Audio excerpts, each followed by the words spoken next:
A Story About a Darning Needle from the Yellow Fairy Book, edited by Andrew Lang. There was once a darning needle who thought herself so fine that she believed she was an embroidery needle. "Take great care to hold me tight," said the darning needle to the fingers who were holding her. "Don't let me fall. If I once fall on the ground, I shall never be found again. I am so fine." "It is all right," said the fingers, seizing her round the waist. "Look, I am coming with my train," said the darning needle as she drew a long thread after her, but there was no knot at the end of the thread. The fingers were using the needle on the cook's shoe. The upper leather was unstitched and had to be sewn together. "This is common work," said the darning needle. "I shall never get through it. I am breaking. I am breaking." And in fact, she did break. "Didn't I tell you so?" said the darning needle. "I am too fine." "Now she is good for nothing," said the fingers. But they had to hold her tight while the cook dropped some sealing wax on the needle and stuck it in the front of her dress. "Now I am a breastpin," said the darning needle. "I always knew I should be promoted. When one is something, one will become something." And she laughed to herself. You can never see when a darning needle is laughing. Then she sat up as proudly as if she were in a stagecoach and looked all round her. "May I be allowed to ask if you are gold?" she said to her neighbor the pin. "You have a very nice appearance and a peculiar head, but it is too small. You must take pains to make it grow, for it is not everyone who has a head of sealing wax." And so saying, the darning needle raised herself up so proudly that she fell out of the dress, right into the sink which the cook was rinsing out. "Now I am off on my travels," said the darning needle. "I do hope I shan't get lost." She did indeed get lost. "I am too fine for this world," said she as she lay in the gutter. "But I know who I am, and that is always a little satisfaction." And the darning needle kept her proud bearing and did not lose her good temper. All kinds of things swam over her, shavings, bits of straw, and scraps of old newspapers. "Just look how they sail along," said the darning needle. "They don't know what is underneath them. Here I am sticking fast. There goes a shaving, thinking of nothing in the world but of itself, a mere chip. There goes a straw. Well, how it does twist and twirl, to be sure. Don't think so much about yourself, or you will be knocked against a stone. There floats a bit of newspaper. What is written on it is long ago forgotten, and yet how proud it is. I am sitting patient and quiet. I know who I am, and that is enough for me." One day something thick lay near her which glittered so brightly that the darning needle thought it must be a diamond. But it was a bit of bottle glass, and because it sparkled, the darning needle spoke to it and gave herself out as a breastpin.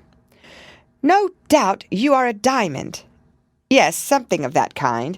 And each believed that the other was something very costly, and they both said how very proud the world must be of them. "I have come from a lady's workbox," said the darning needle, "and this lady was a cook. She had 5 fingers on each hand. Anything so proud as these fingers I have never seen. And yet they were only there to take me out of the workbox and to put me back again." "Were they of noble birth, then?" asked the bit of bottle glass. "Of noble birth," said the darning needle. "No, indeed, but proud. They were 5 brothers, all called Fingers. They held themselves proudly one against the other, although they were of different sizes. The outside one, the thumb, was short and fat. He was outside the rank, and had only one bend in his back, and could only make one bow. But he said that if he were cut off from a man, that he was no longer any use as a soldier.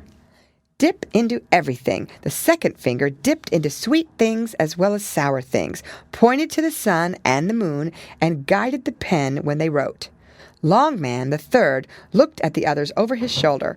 Goldband, the fourth, had a gold sash round his waist. And little Playman did nothing at all, and was the more proud. There was too much ostentation, and so I came away. "And now we are sitting and shining here," said the bit of bottle glass.